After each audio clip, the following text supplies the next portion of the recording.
capacity, and it has control over territory. All of these the Tamil Tigers have.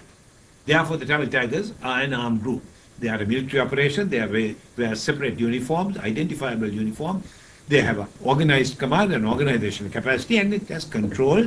The Tigers have had control over the north and the east in a large, in the northern area called the Vanni. 4 large provinces in the Vanni have been for the last decade under Tamil Tiger control. I would therefore put it to you that the Tamil Tigers are an armed group. Whether or not they have committed acts of terrorism is a separate story, but basically they are an armed group. Government's claim of terrorism is unacceptable. Any government's condemnation of terror is credible only if it is responsive to the reasonable, closely argued, persistent and non-violent dissent. No Sri Lankan government since independence in 1948 has been responsive to the reasonable demands, and in my opinion, the very reasonable demands of the Tamil people, and I remind you that I am a Sinhalese. The Sri Lankan government's response to the armed struggle was to claim, as I said, that the Tamil uprising is nothing but terrorism. This got a marked boost post 9/11 and the so-called war on terrorism. The second strategy has been a massive expansion of the military. Firstly, to crush the Tamil uprising, and more importantly and less recognized, to crush the Tamil people into submission, to accept Sri Lanka as a Sinhala Buddhist nation. And of this, I will produce evidence later in the presentation. Must turn to the politically active Buddhist monks who have been a major problem in Sri Lanka. I emphasize that not all Buddhist monks are politically active, but an awful lot are. They see any concessions, however minimal, to the Tamils by way of power sharing by every Sri Lankan government since 1956 and 57. That is Mr. Bandaranaike's Sinhala Only Act. And any concessions to the Tamils are portrayed to the Sinhala people as a sellout of a Sinhala Buddhist nation to the Tamils. Today's greatest advocates of a return to power, to war, are sections of the Buddhist clergy who wield enormous power in Sri Lanka. Here are some of them in action in 2006. Here are hundreds sitting down in protest against the peace process and demanding a return to war. Here they are, burning the Norwegian flag. If you may know, Norway is one of the few countries helping in the Sri Lankan peace process. The monks want Norway out. I would put it to them and to others who are supporters of Buddhism that this is not Buddhism but bigotry. Which Buddhist stanza preached what you have seen in previous slides and in this. For the record, my mother was an ardent Buddhist.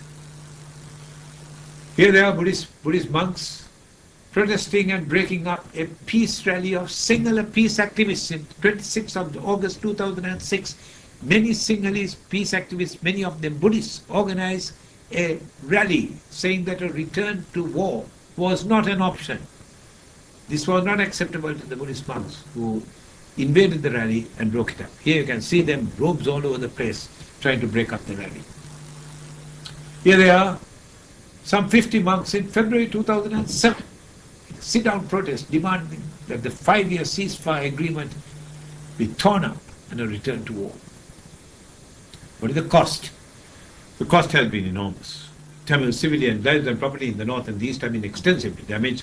65,000 were dead up, and now more than 70,000, mainly Tamil civilians. Sinhalese lives have been shed, especially the rural poor, who are the main recruits for the army. There has been massive government military spending, which I will detail for you later.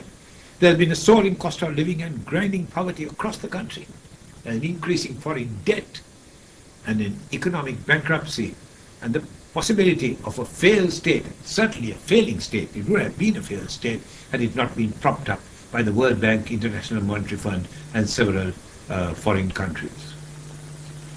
There are international concerns about this conflict in Sri Lanka. I would point out that major human rights violations are no longer an internal affair of the country. Sri Lanka claims that the conflict is an internal affair of Sri Lanka and therefore beyond comment of the international community. That's nonsense. We got involved in apartheid South Africa. Apartheid was the internal affair of South Africa because major human rights violations are no longer acceptable and an internal affair of that country. We got involved in East Timor for the same reason. East Timor brutalized by the Portuguese and later by the Indonesians. Secondly, these conflicts are creating major refugee problems in other countries, as people brutalized by these regimes jump into leaking boats and sink off the Australian coast or get locked up here, rather than get into inhuman methods of dealing with refugees. I think it is time the international community addressed the cause of the problem, which is the problem in Sri Lanka. Thirdly, when this conflict is over, and every conflict is over sometime, the conflict between the IRA and the British took 300 years but ended. I have no doubt that the Sri Lankan ethnic conflict will end, but it might end with Sri Lanka reduced to a shell, as was East Timor, and we in Australia watched as East Timor was reduced to a shell before we intervened. Whether Sri Lanka admits it or not, Sri Lanka has been at war with the Tamil people, and we cannot fight a war without weapons. But before I show you the weapons, I would like to make 2 points. Weapons that you are going to see are not in some army store. They are in active use and being unleashed on Tamil civilians in the north and the east by the armed forces with impunity. There is no accountability. Those who use them are decorated by the government. We had one sent to Australia as an ambassador who had a lot of explaining to do on the conduct of that war in the north, with some 900 people, civilians, taken into his custody, their bodies being found in mass graves. So they are decorated. And when I objected to this person being sent here, I was told that he was a highly decorated officer, decorated in making people disappear. The army are blessed by the Buddhist monks. They are regarded as heroes, saving the nation. You might ask, saving what nation? The Sri Lankan nation. From whom? From the Tamils. But the Tamils are also members of that nation. So the nation is being saved from the Tamils who are part of that nation. The whole thing is completely absurd. The second point I want to make is that this war that is being conducted is against the Tamil people. It's not just against the Tamil Tigers. It is against the Tamil people to force them to accept Sri Lanka as a Sinhala Buddhist nation. Let us now see some of the weapons that are being used and what is being used.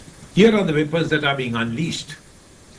They are anti-personnel high explosive rounds. Each round has 900 steel balls and 2,000 to 3,000 incendiary pellets which scatter over a lethal 15-meter radius. There are bouncing anti-personnel rounds which impact on the ground and bounce off the ground to chest high or 2 meters and then burst, a lethal over 18-meter radius. These actually have been banned in most countries, but Sri Lanka continues to use them.